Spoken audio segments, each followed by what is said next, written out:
Surviving America's Autocratic Oligarchy, Chapter 5. Welcome to Law and Society. Please subscribe and let's start talking about it. So, yesterday, the Supreme Court ruled that Donald Trump had to go ahead and distribute the money for the foreign aid. He has to unfreeze it.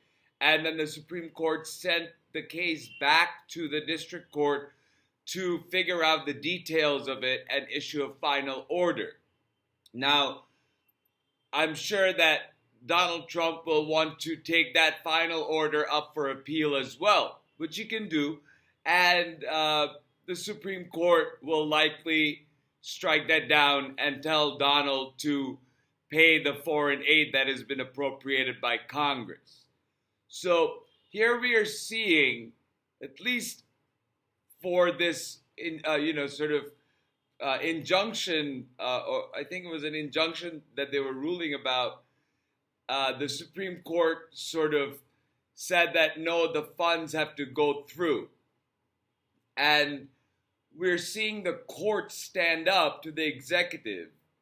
And once the appellate process is completed and there's this order, the question becomes, will Donald Trump enforce or comply with the Supreme Court's order to unfreeze that aid?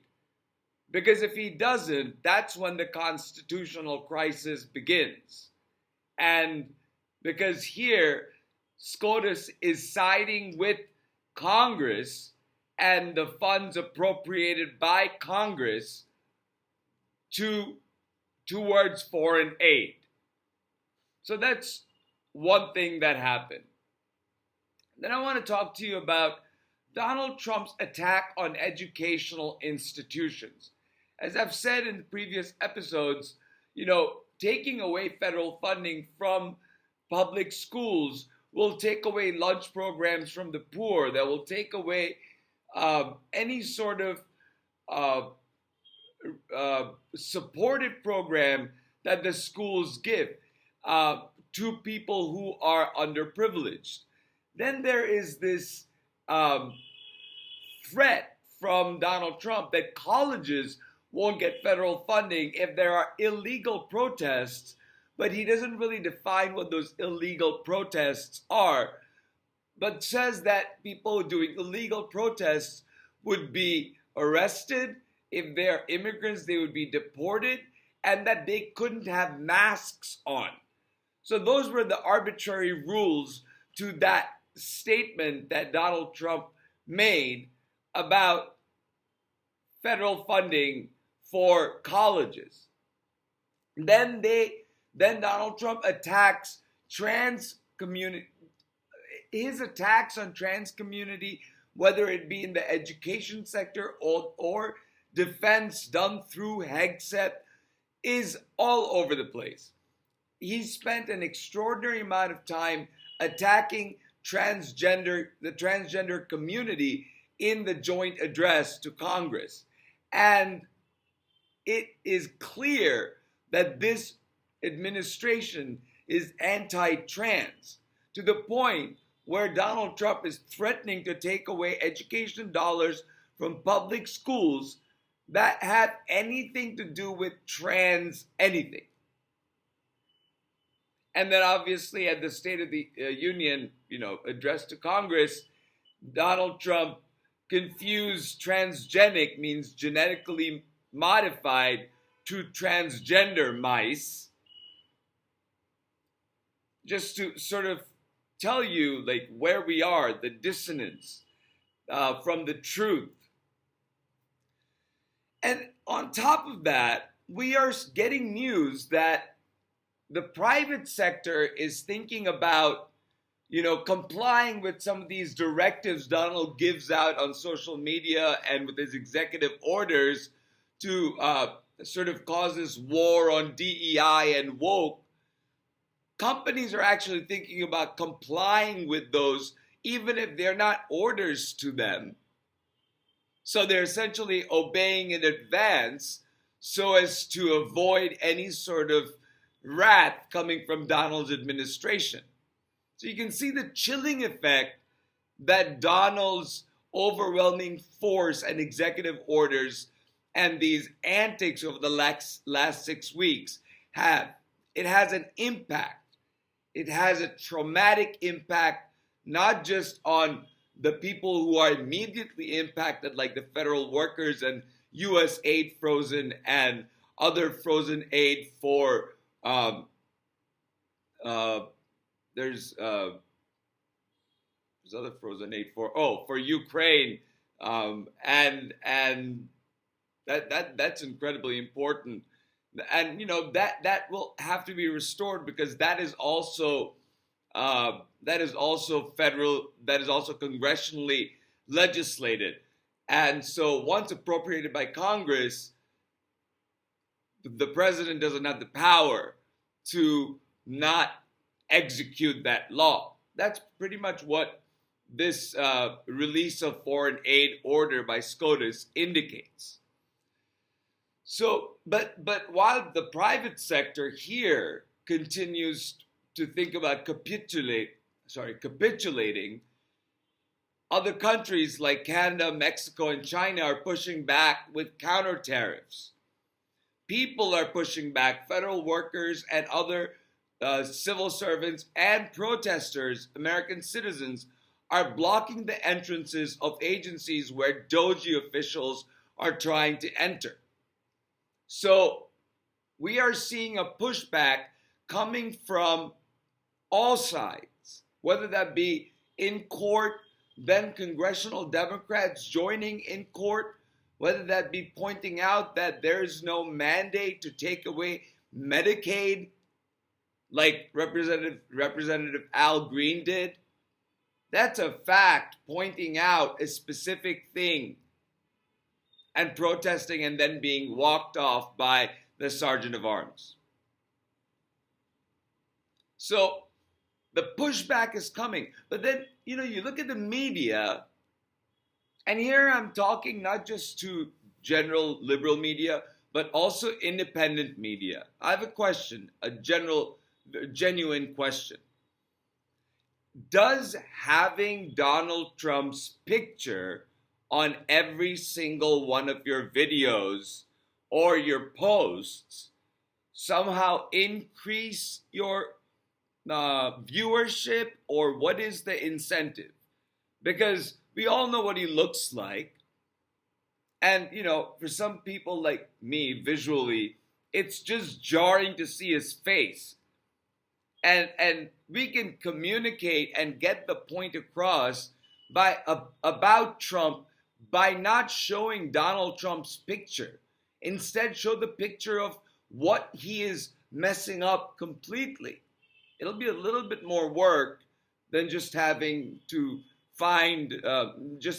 sort of get Donald Trump's one of his pictures from your cache, but maybe you can think about not using his picture anymore, because that's a sort of deification of him that is being done unconsciously, unintentionally, which I believe has sort of a visual impact on people.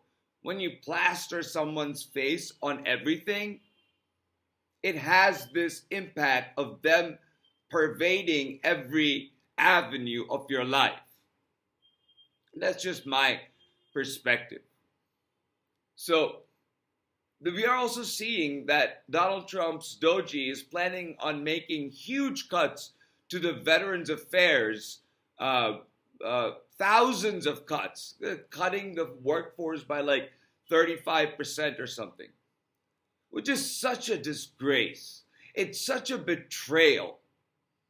Our veterans give their all to our country and to our republic, and in return, we're going to cut funding that makes their life easier when they come back to civil society.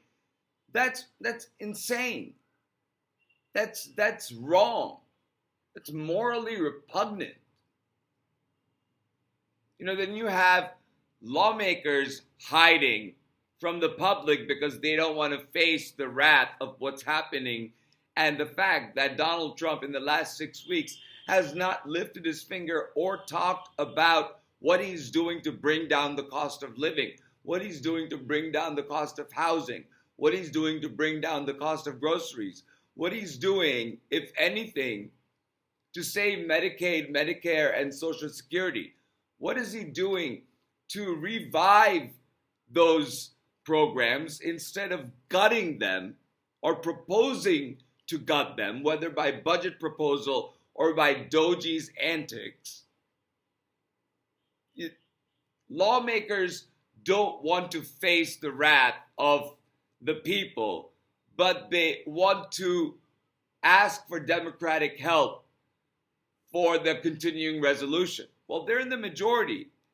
If they can't pass their own bill, they're saying it's going to be a new continuing resolution that's going to sort of comply with the cuts that are being made by Doge. Well, go ahead and pass it without Democratic help. Why are you whining about Democratic help? Then there's the topic about selling American assets. So the more you cut the workforce, the fewer properties are needed and more federal properties can be put up on sale, whether that be land for agriculture or whether that be, the department, the FBI building, or whether that be any other office building that, Doge decides that it's come to a point where we can move them onto a floor in another building. You can sell off those assets. It's just ridiculous way of finding ways to cut government waste and to balance the budget, when the easiest way is to tax the rich. The easiest way is to make the ultra rich, the 0.1% of Americans, pay their fair share of their taxes. That's a simple solution to all of the problems. But they would rather cut Medicaid, they would rather cut USAID, they would rather cut Social Security in order to pay for tax cuts to the ultra rich and not to everybody else. Remember, that's not in their budget proposal. That's not what they want to do. That's not what they have proposed to do. The last thing I want to talk to you about is J.D. Vance.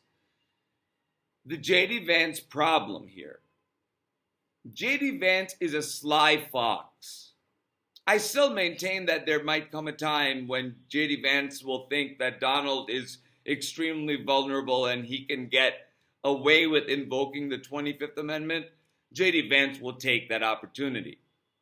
So if you look at, in terms of disinformation and creating chaos, J.D. Vance is right up there with any of those disinformation propagandists like Dan Bongino and Kash Patel, who are now part of the government. And he was the first one who, after the election, talked about how Biden's economy was a dumpster fire. Mind you, this is while the economy is still going up, the market is still going up, inflation is still going down. This is in November that he says this. And at every turn, we have seen Donald Trump bring that back. Even in this address to Congress, he brought it back, talking about it is Joe Biden's economy that's causing the inflation. Well, it's you standing in the middle of Congress, Donald Trump. So it's definitely not Joe Biden anymore. What's your excuse for not doing anything in the last 6 weeks to stave this inflation? Instead, you've done things that have exacerbated this this problem, this inflation, this K-shaped economy that creates more poor and more rich and bleeds out the middle class. And then during the Zelensky spat in the White House, remember, it was J.D. Vance who went out accusing uh, uh, President Zelensky of creating a propaganda tour and for coming in here and talking to the American people, to the American media, and being disrespectful to the office. All of that, J.D. Vance started. And when President Zelensky replied, that's when Donald Trump got triggered. So you see here Vance being just a sycophant to Donald and inflaming Donald's extremism. He's not trying to bring down the tension, like he said in an interview afterwards, or diffuse the tension or something. There was no tension for the how many ever half hour that there was talk. There was talk about Putin being what he is, and Donald didn't say anything back until much later after he was triggered by J.D. Vance. So J.D. knows when to sort of lift up Donald Trump, when to sort of sow disinformation, when to create rift between Donald Trump and another country's president. And I think that is a disruptive role that the vice president is playing to the detriment of American interests all around the world. Here, we're just going to have Zelensky rely on Europe, and Germany has already passed or at least proposed a multi-billion-dollar infrastructure bill, that's going to ramp up their defense. And when that engine starts going, that's when Europe will have a real chance. Now, there's the issue about Russia, Russian oil and gas being withdrawn if Europe puts in full support of Ukraine. Remember that Norway is a massive oil power. So Norway can actually export quite easily to all of Europe's needs, because Norway's own needs are negligible compared to what they have in their country in oil. And then there's the Middle East, and there is Venezuela. There isn't a shortage of oil. So I hope, the European Union considers that. I've gone on long enough, just coming to you talking about surviving Donald Trump's autocratic oligarchy. If you're still here, thank you so much. Thank you for being here. Please like and subscribe and share, and I will talk to you soon.